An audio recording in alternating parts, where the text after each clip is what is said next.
હવે એ પણ જાણી લો કે ઝડપાયેલા પાંચેય આરોપીઓની ભૂમિકા શું હતી।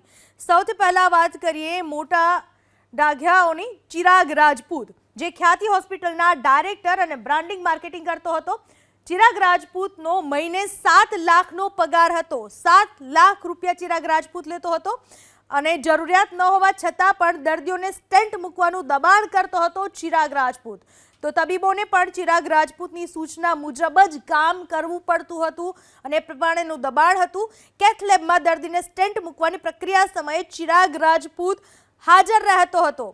અને હવે વાત કરીએ મિલિંદ પટેલની, તો મિલિંદ પટેલ વર્ષ 2020માં માર્કેટિંગ એક્ઝિક્યુટિવ તરીકે ખ્યાતિ હોસ્પિટલમાં લાગ્યો। શેર બજારમાં નુકસાન થતા મિલિંદ પરિવારજનોથી અલગ થયો હતો અને ખ્યાતિ હોસ્પિટલ સાથે જોડાયો હતો। કલમ 138 મુજબના કેસમાં 1 વર્ષની સજા કાપીને બહાર આવેલો છે મિલિંદ પટેલ।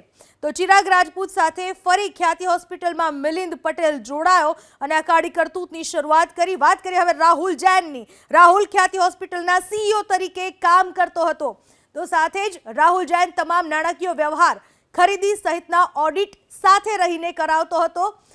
ઓડિટમાં ભૂલ હોય તો ડાયરેક્ટર સાથે મળીને તેનું સોલ્યુશન કરતો હતો રાહુલ જૈન। ઓડિટમાં સહી કરાવવા કાર્તિક પટેલ સાથે વારંવાર રાહુલ જૈનની મુલાકાત થતી હતી અને દર મહિને કાર્તિક પટેલને હિસાબ આપતો હતો રાહુલ જૈન। તો હવે વાત કરીએ આરોપી પિંકલ પટેલની શું ભૂમિકા। ચિરાગ રાજપૂત અને મિલિંદની સૂચનાથી ગામડાઓમાં શિકાર શોધતો હતો પિંકલ।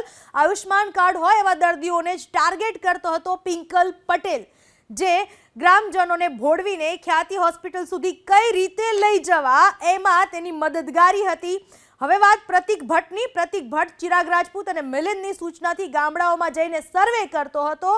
ગામડાઓમાં આયુષ્યમાન કાર્ડ અંગેની વિગતો મેળવતો હતો પ્રતિક ભટ્ટ। એની આ ભૂમિકા હતી। સાથે જ નક્કી થયેલા ગામમાં સરપંચ સાથે મુલાકાત કરી ગિફ્ટ તેમજ કમિશન આપવાની પણ વાત કરતો હતો અને આ રીતે તે દર્દીઓને લલચાવતો હતો સસ્તામાં મફતમાં સારવાર માટે।